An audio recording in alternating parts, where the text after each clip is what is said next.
Assalamualaikum warahmatullahi wabarakatuh. Halo semuanya, selamat pagi. Bertemu lagi dengan Ibu Audrey. Hari ini kita akan melakukan perjalanan ke masa lampau nih. Masa dimana ketika cerita tidak ditulis di buku tetapi dituturkan, diwariskan dari mulut ke mulut dan dibacakan di istana untuk menghibur para raja. Nah, sebelum kita masuk ke materi, coba pikirkan dulu pertanyaan yang Ibu sampaikan. Nah, pernahkah kamu mendengar cerita lama yang disampaikan secara turun-temurun di daerahmu? Dan apakah cerita itu selalu masuk akal? Jika kamu merasa beberapa kisah itu tidak logis, penuh keajaiban, atau berisi tokoh sakti, maka kamu sudah punya gambaran tentang apa yang disebut dengan hikayat. Nah, pertemuan pada pagi hari ini kita akan membahas beberapa materi. Yang pertama adalah definisi hikayat, kemudian ciri atau karakteristik hikayat, selanjutnya unsur intrinsik, unsur ekstrinsik, kaidah kebahasaan dan perbedaan antara hikayat dan cerpen. Oke, kita masuk pada materi yang pertama, yaitu definisi hikayat. Kata hikayat berasal dari bahasa Arab, yaitu haka, yang berarti menceritakan, menirukan, mewartakan, menyerupai, berkata, meneruskan, dan melukiskan. Kemudian menurut KBBI, hikayat berarti karya sastra lama Melayu berbentuk prosa yang berisi cerita, undang-undang, silsilah bersifat rekaan, keagamaan, historis, biografis, atau gabungan sifat-sifat itu yang dibaca untuk pelipur lara, pembangkit semangat juang, atau sekedar untuk meramaikan pesta. Nah, selanjutnya definisi yang kedua menurut Bariat tahun 1985, sastra hikayat ialah sastra lama yang ditulis dalam bahasa Melayu. Sebagian besar kandungan ceritanya berkisar dalam kehidupan istana. Nah, unsur rekaan merupakan ciri yang menonjol pada teks hikayat dan lazimnya mencakup bentuk prosa yang panjang. Oke, selanjutnya yaitu ciri-ciri atau karakteristik hikayat. Yang pertama adalah bersifat anonim atau tidak diketahui nama pengarangnya. Mengapa kok ciri hikayat itu bersifat anonim? Karena pada zaman dahulu karya sastra itu tidak diklaim. Artinya karya sastra merupakan milik bersama. Kemudian yang kedua adalah mengandung hal-hal yang bersifat mustahil, yaitu hal-hal yang tidak logis atau tidak bisa dinalar. Ciri ini merupakan ciri yang paling khas dalam teks hikayat. Misalnya, tokoh yang bisa bertapa selama 100 tahun, lalu tokoh yang bisa terbang atau berpindah tempat secepat kilat. Nah, itu merupakan hal-hal yang bersifat mustahil. Selanjutnya menceritakan kesaktian tokoh-tokohnya. Biasanya dalam teks hikayat tokohnya itu digambarkan dengan putri kerajaan atau raja yang bijaksana atau bahkan pertapa tua yang memiliki ilmu yang sangat kuat. Kemudian yang keempat adalah bersifat istana sentris, yaitu bertema dan berlatar di kerajaan.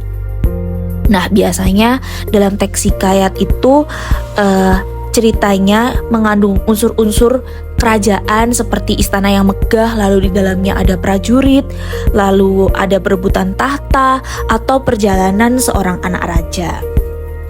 Nah, selanjutnya menggunakan banyak kata arkais atau kata klise seperti kata syahdan, kata hatta, kata maka, kata alkisah. Nah, bahasa-bahasa ini yang biasanya memberi nuansa klasik pada teks hikayat. Selanjutnya yang terakhir adalah menggunakan alur berbingkai atau cerita berbingkai. Alur berbingkai ini didefinisikan dengan dalam cerita itu ada cerita yang lain. Misalnya, seorang tokoh menceritakan kehidupan tokoh lain di dalam cerita utama di teks hikayat tersebut.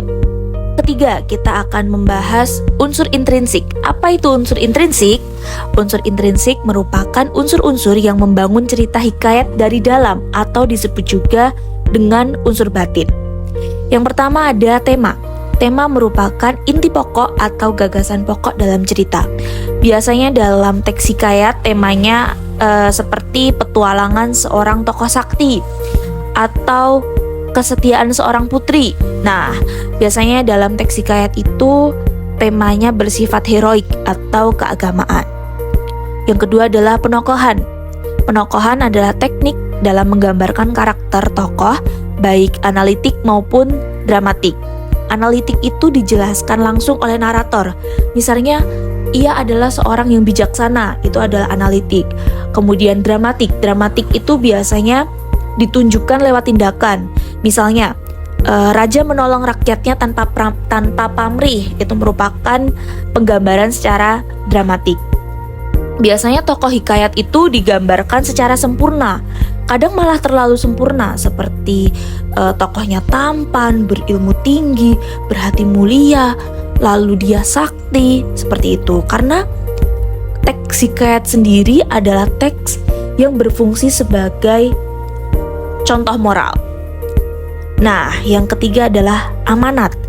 Amanat merupakan ajaran moral atau pesan yang disampaikan dalam sebuah cerita, dapat digambarkan secara tersurat maupun tersirat.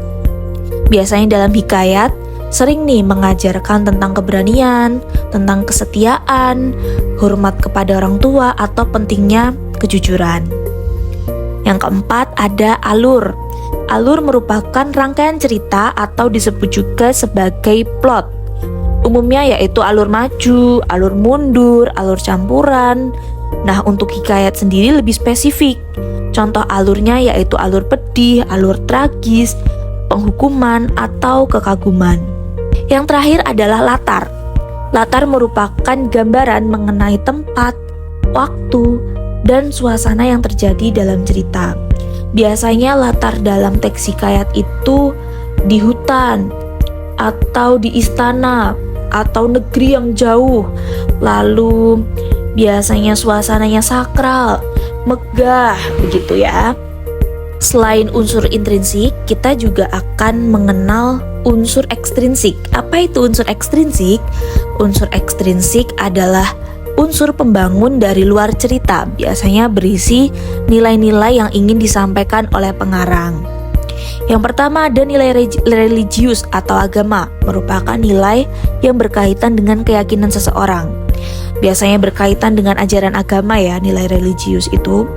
Contohnya tokoh yang berdoa sebelum bertempur, atau digambarkan memiliki iman yang kuat.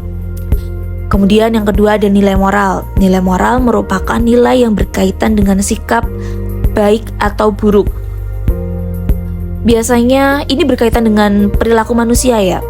Biasanya itu jangan sombong, hormati sesama, itu termasuk dalam nilai moral. Yang ketiga ada nilai sosial, merupakan nilai yang berkaitan dengan interaksi antar sesama.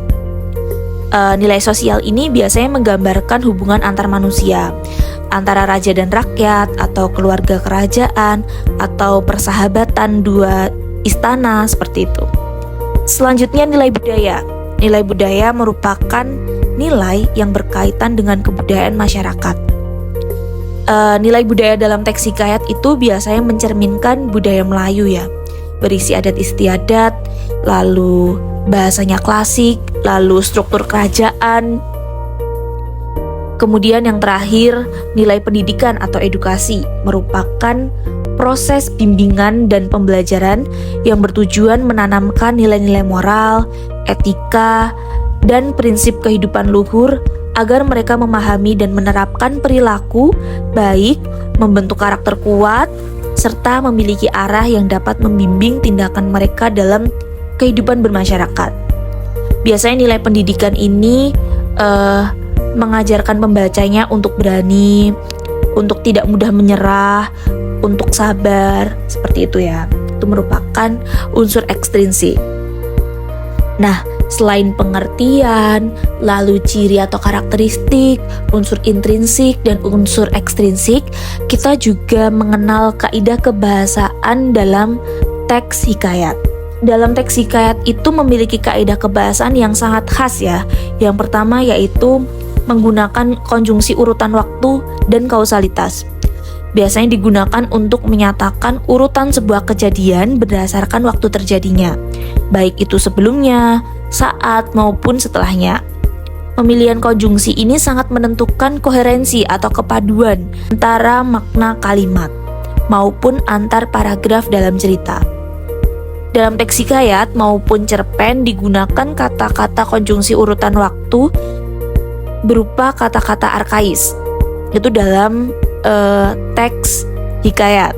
Sementara dalam cerpen itu menggunakan kata-kata populer. Contoh dalam teks hikayat itu konjungsi urutan waktunya itu seperti Alkisah, lalu Syahdan, Hatta. Nah, sementara dalam cerpen itu biasanya menggunakan kata yang lebih modern, seperti kemudian, selanjutnya, setelah itu, begitu ya. Nah, ini merupakan contoh kata-kata arkais. Kata arkais tadi dalam teks hikayat, lalu kata populer yang biasanya terdapat dalam teks cerpen. Itu yang membedakan antara teks hikayat dan teks cerpen. Nah, selanjutnya ada konjungsi kausalitas. Adalah kata penghubung yang menyatakan hubungan sebab akibat. Kata penghubung berdasar kausalitas yang digunakan seperti jika, sehingga, sebab, akibatnya, karena, dan sebagainya. Nah, selanjutnya selain konjungsi-konjungsi tadi, ada juga kaidah kebahasaan teks hikayat adalah menggunakan majas. Majas atau gaya bahasa sangat erat kaitannya dengan cerita fiksi. Majas digunakan untuk menambahkan keindahan cara penyampaian cerita. Hikayat maupun cerpen sering menggunakan beberapa majas. Yang pertama ada majas antonomasia, yaitu menyebut seorang berdasarkan ciri atau sifatnya yang menonjol. Contohnya, kemana perginya si rambut ikal itu? Lalu, mengapa si pintar itu tidak masuk sekolah hari ini? Itu merupakan majas antonomasia. Selain majas antonomasia, ada majas personifikasi, yaitu menyatakan benda mati maupun benda hidup yang bukan manusia seolah-olah bersifat dan berlaku layaknya manusia. Contohnya, bunga tapak dara menunduk mengucapkan selamat sore. Itu merupakan contoh majas personifikasi. Kemudian ada majas simile, yaitu membandingkan suatu hal dengan hal lain secara eksplisit. Eksplisit di sini artinya adalah terang-terangan.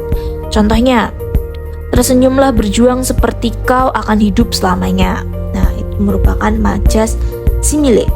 Next, ada majas metafora, yaitu mengungkapkan kata atau kelompok kata untuk mewakili hal lain yang bukan sebenarnya. Contohnya, ayah dan ibu sangat menyayangi buah hatinya. Buah hatinya di sini dimaksudkan sebagai anak-anaknya. Kemudian ada majas hiperbola, yaitu melebih-lebihkan sesuatu dari yang sebenarnya. Contohnya, kata-katanya begitu menusuk hati. Nah, menusuk hati ini merupakan penggambaran dari majas hiperbola. Selanjutnya kita masuk pada pembahasan yang terakhir, yaitu perbedaan hikayat dan cerpen. Ada beberapa perbedaan antara hikayat dan cerpen agar tidak tertukar ya. Yang pertama adalah tokoh. Dalam hikayat memiliki tokoh keluarga kerajaan, seperti putri, raja, kesatria. Sedangkan dalam cerpen itu memiliki tokoh yang lebih variatif, bisa hewan, bisa manusia dalam kehidupan sehari-hari. Kemudian yang kedua, konflik. Dalam hikayat itu tidak lepas dari perselisihan antar kerajaan. Sedangkan cerpen terdapat konflik yang beragam sesuai dengan realitas sosial dan cara penyelesaian yang beragam. Misalnya dalam hikayat itu konfliknya perebutan tahta.